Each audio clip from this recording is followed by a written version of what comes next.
Fundación Libertad y Desarrollo presenta Razón de Estado con Dionisio Gutiérrez.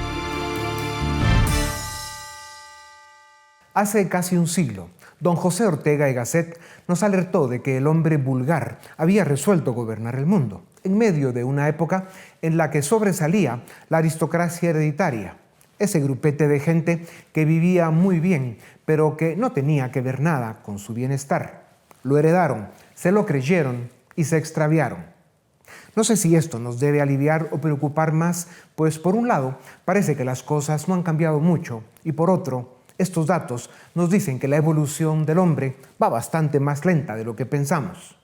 Vivimos en un mundo en el que la política, la economía y las relaciones se han deteriorado de tal manera que amenazan la sobrevivencia misma de la especie humana. Vivimos un tiempo en el que no estamos siendo capaces de digerir algunas de las consecuencias de la posmodernidad, que no es lo mismo que el desarrollo. Consecuencias como la inteligencia artificial, la desinformación y la capacidad de mentir del poder, entre otras. Nuestro pensamiento crítico sigue en pleno subdesarrollo. Vivimos en un mundo en el que cuesta cada día más creer en finales felices o en varitas mágicas, de esas que solo se ven en las películas de fantasía. Pero este es el mundo y el tiempo que nos han tocado. Las nuevas generaciones están atravesando un laberinto minado de inútiles oportunistas y fascistas, por lo general corruptos, que se movilizan contra sus libertades civiles en sociedades habitadas por ciudadanos desinformados, confundidos y manipulables, que no se animan a buscar la verdad ni a defender sus derechos, porque, entre otras cosas, y además del miedo, poco tiempo les queda para resolver sus problemas del diario vivir. Sería una maravilla que hubiera revoluciones por hacer y sueños por realizar, pero la historia nos enseña sobre las revoluciones que siempre se apropiaron de ellas los oportunistas que nada arriesgaron, y sobre los sueños que para alcanzarlos debes salir a buscarlos, pues no llegarán a la puerta de tu casa. Por eso importa comprender que nacemos, vivimos y morimos en un mundo absurdo y que lo más que podemos aspirar es asumirlo, mirándolo de frente para poder escoger cómo vivir y cómo morir. Si la leyenda se encargó de matar a los dioses y a los héroes con mayúscula, es para que aprendamos que la salvación está en el heroísmo con minúscula, en el tablero de la vida, donde debemos encontrar las razones para luchar con valentía, con convicción, hasta el final.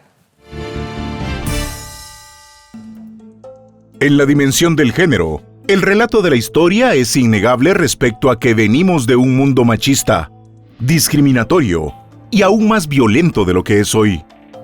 Sin duda, podemos afirmar que, en el tema de la evolución de la especie humana como tal, hay espacio para el optimismo. Si los hombres marcaron el siglo XX, las mujeres están dando la sorpresa en el siglo XXI. La tendencia es clara.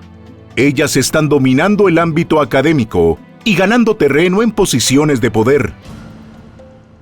En la Unión Europea, el 46% de las mujeres jóvenes obtiene un título universitario en comparación con el 35% de los hombres.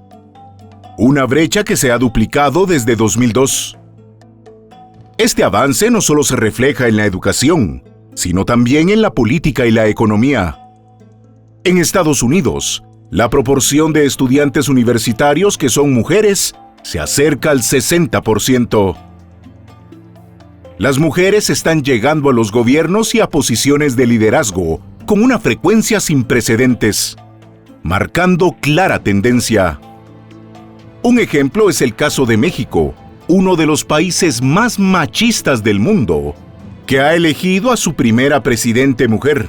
Claudia Sheinbaum, la candidata de Morena, ganó las elecciones del 2 de junio de 2024, superando a otra mujer, Xóchitl Gálvez de la oposición.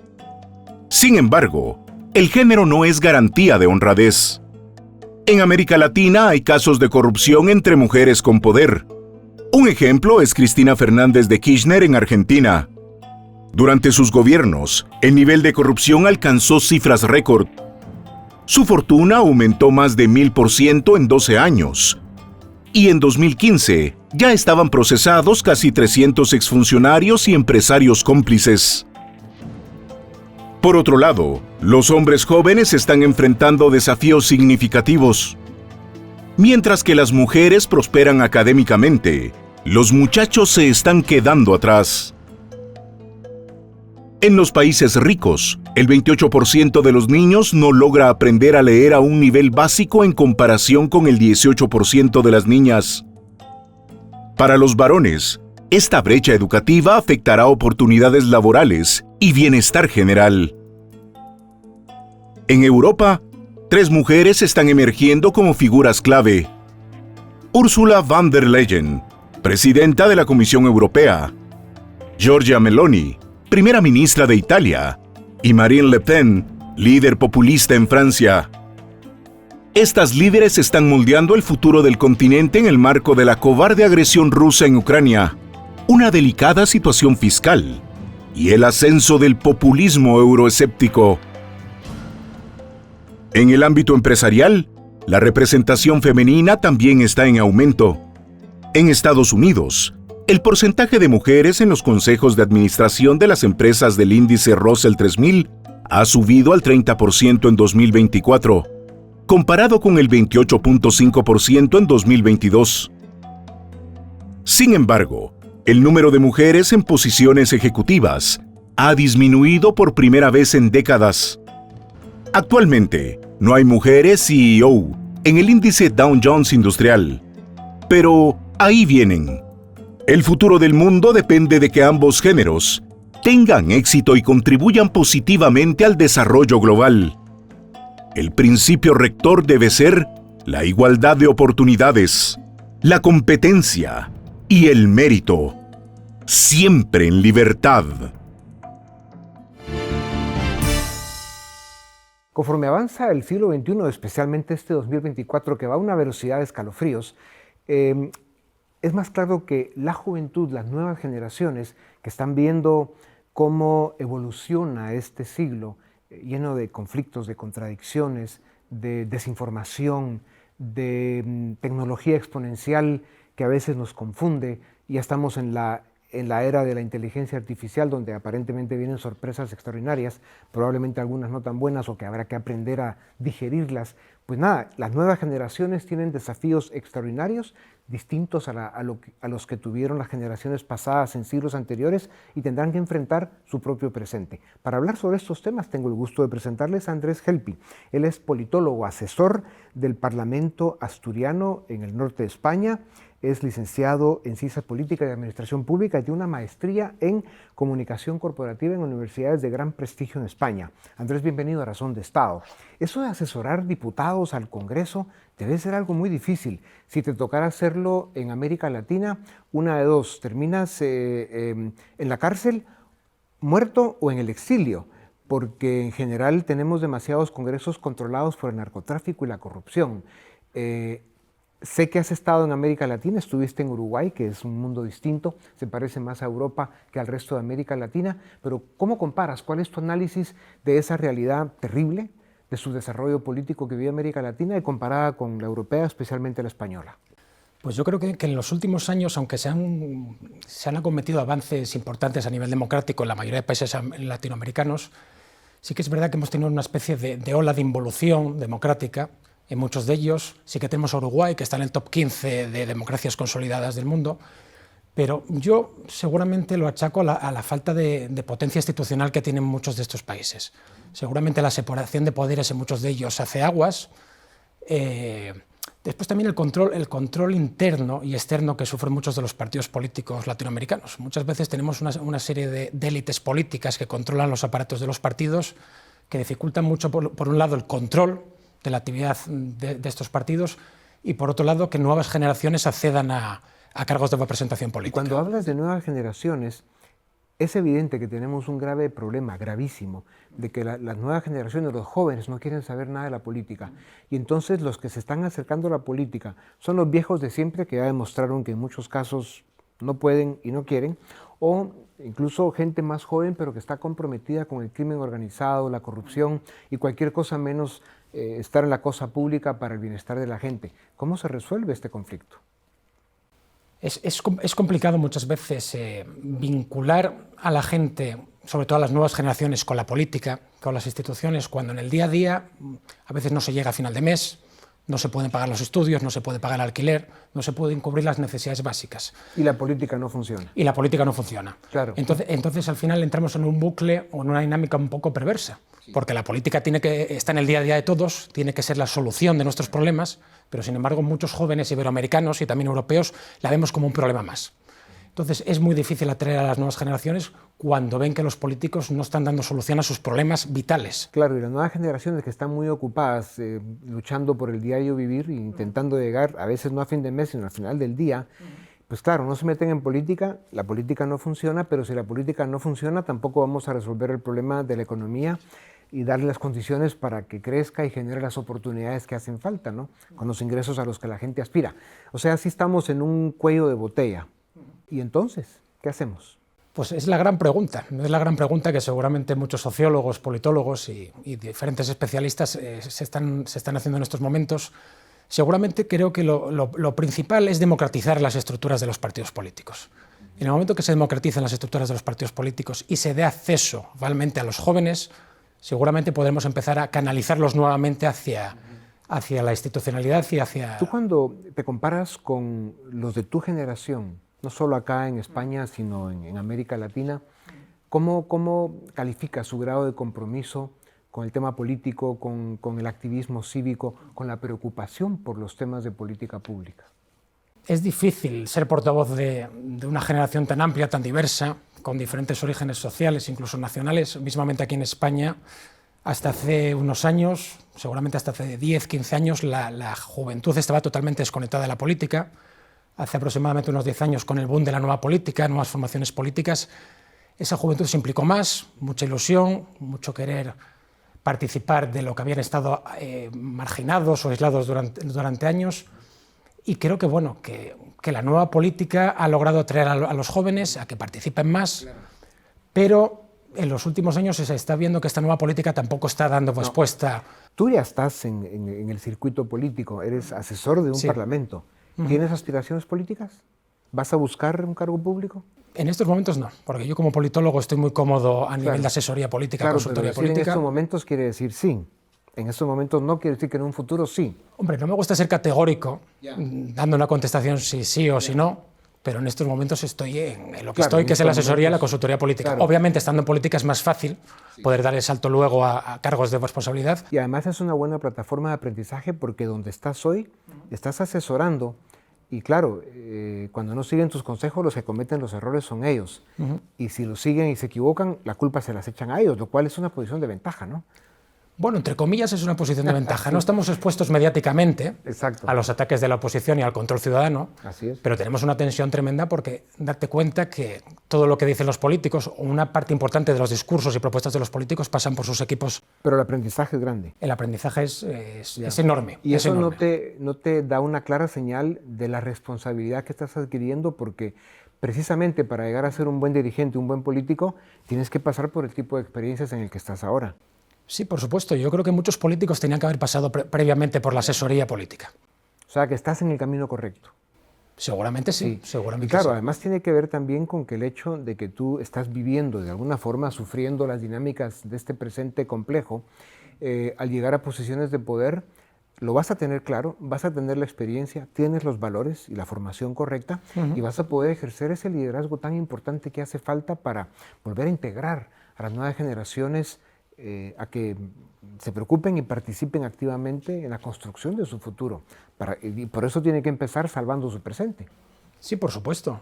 Lo que está claro es que toda la gente que quiera participar en política, yo siempre digo que está muy bien el asociacionismo juvenil, las ONGs, las asociaciones de todo tipo, pero el que quiere estar en política tiene que meterse en política, tiene que tener la valentía de militar en organizaciones políticas, en organizaciones sindicales, y a partir de ahí contribuir a la sociedad. Lo que pasa es que bueno, las estructuras partidarias, por lo menos en España y también en Iberoamérica, son muy verticales. Muchas veces no funciona la meritocracia o la democracia interna, y entonces bueno, muchos jóvenes de mi edad no están accediendo a puestos de responsabilidad y seguramente están más formados que muchos de nuestros políticos. Pero ese es uno de los grandes desafíos que hay que enfrentar y resolver en los próximos tiempos, que esperamos que sea pronto. Andrés, un privilegio, ¿eh? Un placer, Sigue muchas adelante gracias. y estoy seguro que te veré más allá de asesor de un parlamento. Así que buena suerte y a dar las batallas, ¿eh? Muchas gracias. Gracias. A ustedes también gracias. Volvemos en un momento. El siglo XXI sigue generando información, tendencias y estadísticas que confirman que es el siglo de la mujer. En la academia vemos prácticamente en todas las carreras, cada día más graduándose más mujeres que hombres y con mejores calificaciones. En el mundo de sociedad civil vemos en el activismo social más mujeres dando más la cara, dando ese paso al frente con más fuerza para defender y promover pues todos los valores y los problemas que la sociedad vive para encontrar soluciones. Y en general se sigue confirmando que el siglo XXI es el siglo de la mujer. Y para hablar de esto y de las actividades que realiza María García Rodríguez en el norte de España, en la maravillosa Asturias y hoy en la ciudad de Oviedo, pues se las presento con mucho gusto y les cuento que además de ser un amante de los deportes y de la naturaleza, parte de lo que hace es dedicarse a poner a un montón de chicos mayores y menores a que hagan mucho ejercicio en el campo natural. Así que María, bienvenida a Razón de Estado. ¿Por qué el siglo XXI es el siglo de la mujer? ¿Qué indicios sientes tú y para dónde va esto? Bueno, yo creo que la mujer está empezando a... Sí, yo creo que siempre está dentro de una, ¿no? de una misma, pero está habiendo un contexto en el que la mujer está pudiendo dar un paso hacia adelante y creer más en las posibilidades que tiene. Se cree más fuerte y además lo pone en práctica, la fortaleza que tiene. Ya. ¿Y tú dirías que digamos, el problema demográfico que tiene el mundo, especialmente España, estamos viéndolo ya en algunos países de América Latina y Estados Unidos también, es que la mujer quiere hacer carrera profesional, está dejando de tener hijos porque quiere lo otro, y luego pues las sociedades están generando este tema de que nos faltan niños? Claro, ahí tiene que compaginarse un poco con lo que llamamos la conciliación, ¿no? Al final, que la mujer quiera y pueda hacer una carrera y deba hacer una carrera para potenciarse a sí misma y también para potenciar a la humanidad, porque al final es el 50% de la humanidad, ¿no? No puedes olvidar a esa mitad del planeta. Que ella quiera progresar no está reñido con que se pueda conciliar. Entonces, en realidad lo que tenemos es que preparar el mundo para conciliar el trabajo de la mujer, que la mujer pueda desarrollarse, con el cuidado también de una familia. ¿Y tú coincides en que, en general, en todas las carreras en la academia, las mujeres se están graduando en mayor número y con mejores calificaciones? Bueno, la mujer, yo creo que siempre, ¿no? Bueno, vamos cuando a ver, tuvo tampoco acceso... exageres, pero ¿ahora en estos tiempos? Yo creo que sí, porque con todo lo que han sufrido nuestras madres en el pasado y nuestras abuelas, al final tú tienes ahí como una responsabilidad un poquitín latente, ¿no? De que yo tengo que demostrar y yo tengo que enseñar que yo valgo para esto igual que los demás. Sí, tienes razón. Las mujeres son en general más ordenadas, sacan mejores calificaciones, siempre ha sido así, hacen mejor sus deberes y se portan también un poco mejor, ¿no? ¿Esto a dónde nos lleva en el siglo XXI? Venimos de un mundo, de una historia profundamente machista, donde han sido los hombres los que han ocupado las posiciones de poder y de otros poderes, y entonces de poder político y otros poderes, y entonces, claro, eso está cambiando. ¿A dónde va? Yo opino que eso lo que nos lleva es a progreso, lo que nos lleva es a paz y lo que nos lleva también es a una mayor, digamos, armonización, ¿no? de todo. Al final, bueno, hay muchas, miras atrás, hay muchas mujeres en la historia que destacan y que hoy en día se está recuperando. Hay mucho revisionismo histórico acerca de la figura de la mujer y te das cuenta que la mujer siempre estuvo ahí. Lo que pasa, no se publicitó o no se conoció.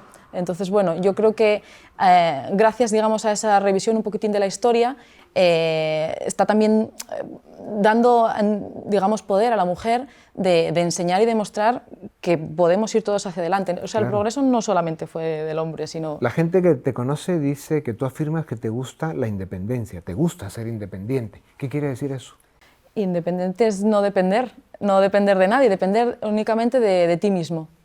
Eso es lo que yo entiendo como independencia. No depende de ti mismo para trabajar, para estudiar, para hacer lo que quieres y llegar a donde quieres.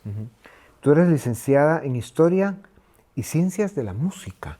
Sí. ¿Por qué es tan importante la música en la vida del ser humano? Bueno, la música era una de las artes liberales que se estudiaba ya en la antigua Roma y entonces, bueno, y durante toda la Edad Media. Y la música al final compagina mucho de filosofía, mucho de ciencia, realmente todo está metido en la música, todo se condensa ahí y a mí me interesa mucho el conocimiento en general. ¿Los mayores usamos más o menos tiempo hoy en día para estar cerca de la música? Y habrá que hablar de qué tipo de música. Y la pregunta es, ¿los jóvenes están escuchando música? Sí, la música es inherente al ser humano. De hecho, parte del propio corazón, el propio corazón es rítmico y tú ya lo llevas dentro. Entonces, la música siempre está presente. Ya. Los que hemos avanzado más en la vida decimos que la música de hoy en día, en muchos casos, es ruido, ¿no? Como un disco rayado que bueno, se escucha cualquier cosa menos un ritmo musical cálido, agradable, armonioso, que te genere bienestar momentánea, ¿o no? Sí, es cierto. Lo que pasa, al final, todo se trata de educar un poquitín el oído, ¿no? Entonces, sí que a veces puedes partir de una música un poquitín más tribal, un poquitín más básica, un poquitín más conectada, digamos, con lo más antiguo y lo más ancestral, ritmos como que están ahora de moda, como el reggaetón, que son un poco ritmos más, digamos, conectados con lo ancestral, porque son muy rítmicos, son muy de trabajo. Puedes ir educando tu oído musical y progresar y... María, en 2 segundos que nos quedan con un sí o con un no, ¿qué tan cerca están las mujeres del activismo cívico, incluso de la política? ¿Ves más mujeres en ese campo o no? Por lo menos, yo aquí en España, en Asturias, sí que veo que la mujer está muy concienciada de que o se posiciona y da el paso hacia adelante o siguen, digamos, ¿Y lo está dando? Yo creo que sí. ¿Sí? ¿Ves más mujeres? ¿Y en España? En España sí. Yo creo que hay un movimiento muy fuerte de mujeres. En América Latina estamos viendo lo mismo. En las sociedades, sobre todo rurales y del interior, cada vez vemos más mujeres activistas que están defendiendo todas las causas que hay que defender para, digamos, de alguna forma rescatar este presente tan complejo que estamos viviendo para salvar el futuro. María, sigue en las batallas que estás dando, lo haces muy bien, sigue cerca de la música, porque es buena para el espíritu y por supuesto sigue haciendo a todos los jóvenes y los no tan jóvenes, a los que los pones a hacer deportes en la naturaleza, sígueles exigiendo para que estén en condición. Por supuesto. Qué gusto saludarte, ¿eh? Sigue adelante y gracias por recibirnos. Nada, muchas gracias a ti por recibirme. A ustedes también gracias por acompañarnos una vez más. Esto es Razón de Estado.